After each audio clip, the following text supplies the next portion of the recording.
Dans cette vidéo, je vais partager avec vous ma vision sur comment construire un patrimoine et devenir libre financièrement en partant de rien.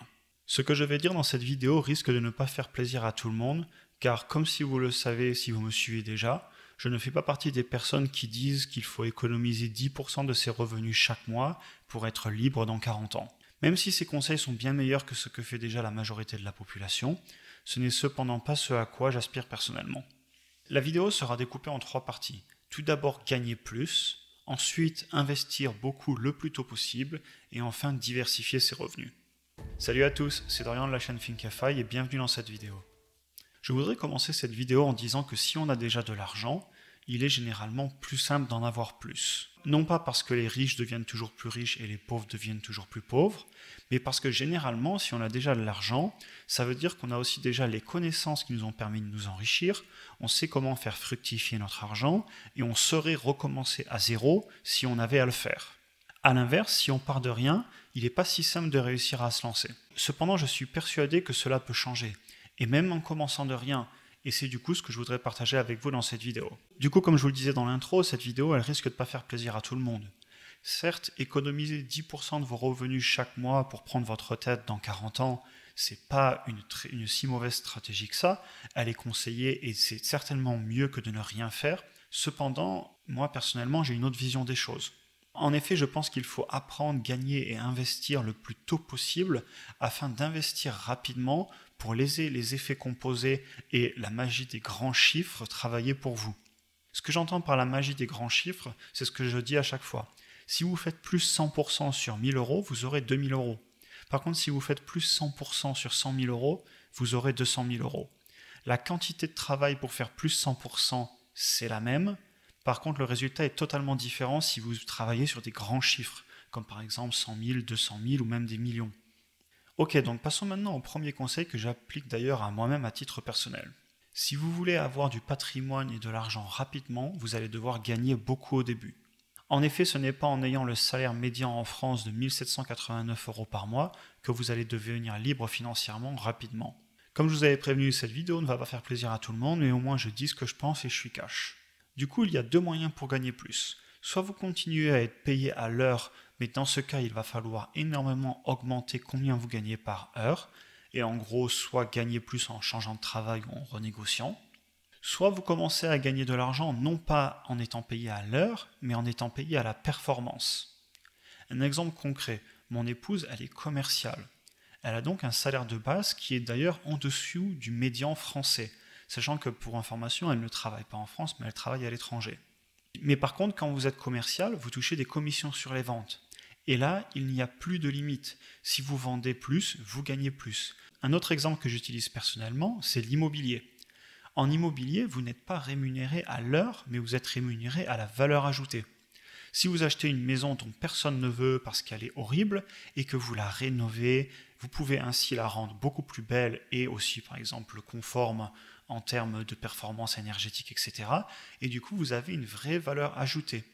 Et vous gagnez de l'argent non pas par rapport au nombre d'heures que vous avez passées sur la maison, mais bien par rapport à la valeur perçue par le marché, la valeur perçue de cette maison après que vous l'ayez rénovée. Ainsi, on voit dans ce deuxième exemple, encore une fois, que vous n'êtes pas payé 8 euros, 10 euros, 15 euros, 20 euros de l'heure, mais vous êtes payé 20 000 euros, 30 000 euros, 40 000 euros sur une opération immobilière qui dure un an et demi par exemple. D'autres exemples que je peux vous donner qui sortent comme ça de ma tête, par exemple lancer un business, devenir indépendant, faire du freelance, faire de la photographie, faire des montages vidéo pour d'autres personnes qui font des vidéos par exemple sur YouTube. Vous pouvez aussi devenir un assistant pour des business en ligne ou encore par exemple conseiller immobilier. Bref, vous le comprenez, ce n'est pas les idées qui manquent. Attention par contre, je n'ai rien contre le fait d'être un employé. Moi-même, je suis ingénieur de formation, mais le fait que je sois ingénieur de formation ne m'empêche pas d'avoir plusieurs sources de revenus, comme l'immobilier, l'investissement, travailler en ligne, etc. Donc en conclusion de ce premier point, si vous voulez, à mon avis, devenir libre financièrement le plus rapidement possible et vous créer un gros patrimoine, vous devez, par quelque moyen que ce soit, gagner plus d'argent. Et je n'entends pas par cela travailler plus en termes de quantité d'heures, mais travailler plus intelligemment pour être payé mieux, et si possible être payé par la performance et non pas par le nombre d'heures que vous allez passer au travail. Passons maintenant au deuxième point, Lorsque vous allez gagner plus, commencez à investir et n'augmentez pas drastiquement votre train de vie. Commençons par un exemple concret. Disons que vous gagnez 40 000 euros sur une opération immobilière. Eh bien, ce que vous pouvez faire par exemple, c'est investir 35 000 euros et garder 5 000 euros comme une récompense pour par exemple vous payer un beau voyage ou quelque chose qui vous fait plaisir. A l'inverse, moi ce que j'éviterais de faire, c'est sur les 40 000 euros en prendre 35 000 pour se payer une voiture pour impressionner des gens qui de toute façon ne vous aiment certainement pas et n'investir que 5 000 euros. Après, cela reste que mon avis, mais si vous êtes sur cette vidéo, c'est pour avoir mon opinion et de façon générale, je suis direct avec vous et je vous dis ce que je pense. Du coup, évidemment, personne n'est obligé d'appliquer ces stratégies et chacun a son propre opinion, mais ici, je vous partage ce que moi j'ai fait personnellement par le passé et ce que j'applique encore au quotidien pour avancer dans mon parcours d'investisseur. Alors, parlons maintenant de l'investissement. Comme je vous le disais juste avant, il faut, à mon avis, investir le plus tôt possible. Alors, pour cet exemple, on va partir sur un retour annuel de 7% de vos investissements, ce qui est raisonnable et dans la moyenne des performances historiques des marchés financiers. Donc, si vous mettez 100 000 euros investi à 7%, au bout de 9-10 ans, vous aurez 200 000 euros. Et au bout de 16 ans, vous aurez 300 000 euros. A l'inverse, si vous mettez 1000 euros à 7%, au bout de 9-10 ans, vous aurez 2000 euros. Et au bout de 16 ans, vous aurez 3000 euros. Ces calculs sont évidemment très simplifiés. J'ai d'ailleurs pas compté des apports mensuels, ni les dividendes, etc. Mais mon idée ici, c'est vraiment de vous montrer qu'il faut mettre beaucoup d'argent au début pour que ce soit des grands nombres et que ces grands nombres travaillent pour vous. Si vous mettez que 1000 euros au début, il ne va pas se passer grand-chose honnêtement. Après, attention, ne me faites pas dire ce que j'ai pas dit. Si vous mettez 1000 euros tous les mois pendant des mois et des mois et des mois, d'un coup, on commence à parler de plus gros chiffres. Et d'ailleurs, si vous voulez voir mon plan d'investissement complet que j'applique à titre personnel, j'ai déjà fait une vidéo là-dessus, je vous la mettrai juste au-dessus, vous pourrez la regarder après celle-là si vous voulez. Mais donc du coup, ce chapitre, c'est vraiment pour vous montrer qu'on a tout intérêt à gagner beaucoup d'argent quand on est jeune et à l'investir au lieu de le dépenser. Je vais aussi vous montrer ce petit tableau qui vient d'un article de blog très célèbre de Mr. Money Mustache. Donc c'est un article que vous retrouverez facilement sur Google et vous pourrez aussi voir toutes les hypothèses que la personne a utilisées. Mais en gros, l'idée de ce tableau, avec les hypothèses prises évidemment, c'est que si vous investissez 18% de vos revenus par mois, il vous faudra 51 ans pour partir à la retraite avec un niveau de vie équivalent. Par contre, si vous investissez 65% de vos revenus par mois, au bout de 10 ans, en théorie, vous pourrez prendre votre retraite en maintenant un niveau de vie équivalent. Et donc évidemment, ce que vous allez me répondre, c'est « Mais comment je fais pour économiser 65% de mes revenus? C'est pas possible !» Et à ça, je vous dirais que je suis tout à fait d'accord avec vous. Si par exemple vous gagnez 1800 euros par mois, ça va être très compliqué d'économiser 65%. D'où encore une fois le fait que je vous disais que l'important c'est de gagner plus au début. Et pour ça, je vais vous montrer que ce n'est pas impossible. Je vais vous faire des calculs qui sont assez audacieux, mais ce sont des calculs, pour être honnête avec vous, assez proches de ce que j'ai fait par le passé et de ce que je vais continuer à faire dans le futur. Imaginons qu'après avoir changé 2-3 fois de boulot et en ayant bien négocié, vous gagnez 2500 euros net par mois. Ce qui n'est pas du tout impossible en France, surtout si vous êtes dans des grosses régions autour de Lyon, Paris, etc. C'est tout à fait faisable. Et ajoutez à ça, disons que vous faites une opération immobilière en résidence principale d'achat-revente et qu'au bout de 2 ans, vous gagnez 50 000 euros de plus-value nette d'impôt. Donc si on fait les calculs sur 2 ans et qu'on prend 65% de vos revenus totaux, vous aurez gagné 71 500 euros que vous pourrez investir si on reste sur une base de 65%. Et il vous restera 38 500 euros pour vivre, ce qui, si on le divise par 24 mois, fait 1600 euros. Alors, certes, avec 1600 euros par mois, vous n'allez pas vivre en plein centre de Paris ou en plein centre de Lyon. Par contre, vous pouvez très bien être dans des villes de taille moyenne, avoir un salaire comme celui-là, et vivre très bien avec 1600 euros par mois.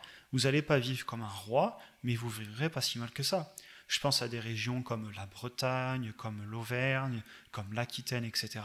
Ce sont des salaires que vous pouvez espérer avoir en travaillant bien et en étant un très gros performeur, et vous pourrez vivre décemment avec 1600 euros par mois, et je parle ici de 1600 euros net dans la poche. Évidemment, tout le monde ne pourra pas réussir à faire ça, et ça va vous demander énormément de travail. Vous allez devoir travailler les week-ends pour faire de l'immobilier, par exemple, ou aussi, si vous ne voulez pas faire de l'immobilier, vous pouvez faire du freelance, vous pouvez ouvrir une auto-entreprise en parallèle de votre travail, etc. Mais c'est possible de gagner beaucoup d'argent si on travaille intelligemment, et si on ne travaille pas non seulement pour un revenu par heure, mais aussi en apportant de la valeur ajoutée sur le marché. Voilà, donc j'en ai fini avec ce deuxième point. J'espère que ça ne vous décourage pas, mais qu'au contraire, ça vous donne vraiment la niaque d'aller faire ce que vous pouvez mieux sur le marché, apporter de la valeur, que ce soit dans le freelance, dans l'immobilier, en lançant un business, etc. Mais vraiment, je veux vous montrer que ce sont des chiffres qui ne sont pas impossibles d'atteindre, de gagner plus de 100 000 euros sur 2 ans et d'en investir plus de 60%, parce que j'en suis la preuve vivante, je l'ai fait à titre personnel et je connais de nombreuses autres personnes qui l'ont fait. Maintenant, passons au troisième point. Créer plusieurs sources de revenus et des sources de revenus de plus en plus passives. Pour commencer, une petite statistique que vous avez certainement déjà entendue. D'après le service des impôts américain, un millionnaire a en moyenne 7 sources de revenus. Vous allez très vite vous rendre compte qu'avoir qu'une seule source de revenus, c'est très dangereux. Si vous êtes juste salarié et que vous perdez votre emploi, certes en France vous avez le chômage, mais c'est tout, vous n'avez rien d'autre, et encore ça ne va pas durer pour des années. A l'inverse, par contre, si vous avez différentes sources de revenus comme un emploi, plus une auto-entreprise, plus des investissements, plus de l'immobilier, etc., vous vous mettez dans une position où même si une des sources de revenus vient à disparaître parce que vous êtes licencié ou parce que vous avez perdu un client dans votre auto-entreprise, eh bien c'est beaucoup moins grave parce que vous avez toujours les autres sources de revenus vers lesquelles vous pouvez rediriger tous vos efforts pour les faire grossir. Alors maintenant, je vais vous donner quelques sources de revenus qui pour moi sont tout à fait crédibles et qu'on peut appliquer dans des exemples réels. Et d'ailleurs, une bonne partie d'entre elles, ce sont des choses que j'ai moi-même appliquées à titre personnel pour gagner de l'argent. Tout d'abord, évidemment, avoir un salaire et travailler pour une entreprise. Donc ça, je vous en ai parlé dans la première partie. Vous pouvez évidemment changer d'entreprise, aussi changer de milieu d'activité, etc. pour gagner plus. Ensuite, vous avez l'immobilier. Alors l'avantage, c'est que si vous avez déjà un salaire et que vous êtes en CDI, vous allez facilement pouvoir utiliser l'effet de levier de la banque pour acquérir de l'immobilier et soit faire de l'achat-revente, soit faire par exemple de la location courte durée, de la location étudiante, etc. L'immobilier est vraiment un outil puissant parce que vous n'avez pas besoin d'utiliser votre argent personnel. Vous allez utiliser l'argent de la banque en faisant un crédit immobilier et votre argent à vous pour lequel vous aurez durement travaillé pourra passer dans d'autres actifs comme la bourse, etc. C'est un effet de levier que je recommande à tout le monde d'utiliser et c'est pour ça que je le mets en deuxième dans cette liste. Troisièmement, faire du freelance, avoir des one-time jobs ou des petits boulots. Que ce soit par exemple monter un petit business, je ne sais pas, de photos pour les mariages ou de filmer des publicités pour les entreprises ou juste avoir des boulots qu'on fait qu'une fois, comme par exemple créer un site internet pour une boîte, etc. Ces petits boulots que vous faites en freelance, ce sont des choses que vous pouvez faire par exemple le week-end. Et l'énorme avantage qu'ils ont, c'est que vous n'êtes pas payé à l'heure, vous êtes payé au résultat. C'est-à-dire que par exemple, si vous dites que c'est 500 € pour faire un site internet sur WordPress, si c'est quelque chose que vous allez faire, eh bien le site internet, que vous mettiez une journée à le faire ou 3 jours à le faire, vous serez payé 500 €. Donc vous allez travailler très vite et très bien pour fournir de la qualité et le fournir rapidement. Vous ne serez plus payé à l'heure, mais vous serez payé à la tâche, au résultat. Et ça, c'est quelque chose de très important pour commencer à gagner plus d'argent, comme je vous en parlais dans le deuxième point. Ensuite, si on part sur les revenus par investissement, vous avez l'appréciation en capital. Donc par exemple, vous achetez une part d'entreprise, donc une action en bourse, l'action double. Sur le papier, vous avez doublé votre argent, donc votre capital. Tant que vous ne vendez pas, vous ne payez pas d'impôt et c'est ce qu'on appelle une plus-value latente. Et si vous vendez l'action, vous faites une plus-value, dans ce cas-là, vous payerez vos impôts sur la plus-value. Deux autres façons d'avoir des revenus, les dividendes. Quand vous faites verser un dividende par une entreprise, c'est exactement comme un salaire. Et enfin, les intérêts. Alors les intérêts, c'est plus compliqué en ce moment vu les taux obligataires, etc. Mais il n'empêche que si vous avez un petit peu d'argent sur des obligations, sur un livret A, etc., eh bien c'est de l'argent que vous gagnez sur votre capital. Donc voilà pour les différentes sources de revenus. Maintenant, on va passer à la conclusion de cette vidéo. Et pour cette conclusion, j'ai envie de vous faire un petit plan d'action précis que moi-même je mettrais en place si je devais recommencer de zéro. Et si je vous propose de mettre en place pour vous-même un plan d'action précis, c'est parce que je suis persuadé que si vous savez précisément et de façon claire quel est le chemin que vous allez prendre pour faire grossir votre patrimoine en partant de zéro, alors vous avez bien plus de chances de réussir que si vous y allez à l'improvisation. Donc si je devais donner un titre à mon plan d'action, ça pourrait être par exemple « Je veux avoir 100 000 $ investis en bourse dans 3 ans ». Ou ça pourrait être aussi « Je veux avoir 100 000 $ de patrimoine dans 3 ans », peu importe que ce soit de la bourse, de l'immobilier, des ETF, etc. Vous pouvez vous donner un objectif chiffré avec une période à respecter. Et donc en dessous de cet objectif, j'écrirai par exemple « Pour atteindre mon objectif, je vais gagner plus d'argent en négociant mon salaire ou en changeant de travail ». Je vais en parallèle faire une opération immobilière d'achat de revente en utilisant l'effet de levier de la banque et en donnant de la vraie valeur au bien afin que le marché me donne une plus-value par rapport à ce que j'ai payé le bien. Je vais aussi surveiller mes budgets et dépenser l'argent que je gagne difficilement seulement sur des choses qui me rendent vraiment heureux. Je vais en parallèle commencer à investir 500 € par mois en bourse pour apprendre de mes erreurs et pour dans le futur ne pas perdre d'argent en bourse mais au contraire faire grossir mon patrimoine. Une fois mon projet immobilier lancé et que j'aurai moins à le suivre, je vais créer d'autres sources de revenus les week-ends en apportant de la valeur ajoutée, en faisant par exemple du freelance en ligne ou en lançant une auto-entreprise. Cette nouvelle source de revenus devra cependant être rémunérée non pas à l'heure, mais à ma performance et à la tâche. Par exemple, 500 € pour un shooting photo ou 200 € pour faire un montage vidéo pour un tiers. Peu importe que j'ai passé 1 heure ou 5 heures, je serai payé par rapport à mon résultat. Voilà donc un exemple de plan d'action que vous pourriez mettre en place pour augmenter drastiquement vos revenus et votre patrimoine en partant de zéro sur par exemple 3 ans comme je l'ai dit ici. Bref, comme vous l'avez compris, ce plan est adapté à chaque situation. Et sachez que moi-même, j'ai un plan de ce type. Alors, c'est pas exactement celui-là, parce que par exemple, je vous parlais de faire des shootings photos, et je suis pas du tout un bon photographe. Mais ce que je veux vous dire, c'est que dans l'optique de faire grossir votre patrimoine en partant de zéro pour atteindre la liberté financière dans le futur, c'est un plan que j'utilise, c'est pas exactement celui-là, et je vous invite aussi à mettre votre propre plan en place pour atteindre des paliers comme 100 000, 200 000, 500 000. Moi, à titre personnel, le palier des 100 000 $ de patrimoine, je l'ai déjà dépassé. Et maintenant, je suis en train de viser un prochain palier. Et je vous invite, vous aussi, à faire de même. Même si vous partez de zéro, ça ne veut pas dire que dans 3 à 5 ans, vous ne pourriez pas avoir plus de 100 000 $ de patrimoine investi dans différents actifs, comme par exemple de la bourse, des ETF, de l'immobilier, des cryptos, etc. Enfin, pour conclure cette vidéo, je tiens à vous le dire comme à chaque fois, je ne suis pas là pour vous dire que je suis le meilleur, bien au contraire, j'ai encore tout à apprendre et je ne sais rien, j'en suis persuadé. Cependant, j'essaie vraiment de vous partager à travers ces vidéos mon parcours, ma vision de la vie et de la liberté financière, car je pense qu'on peut tous s'entraider en partageant, notamment comme on le fait souvent avec certains d'entre vous, à discuter dans les commentaires, etc. Je suis persuadé qu'en s'entraidant tous, c'est la meilleure façon qu'on aura de tous atteindre nos objectifs. Sur ce, merci d'avoir écouté cette vidéo et j'espère sincèrement qu'elle vous aura été utile. Du coup, je vous souhaite une bonne journée et je vous dis à la prochaine.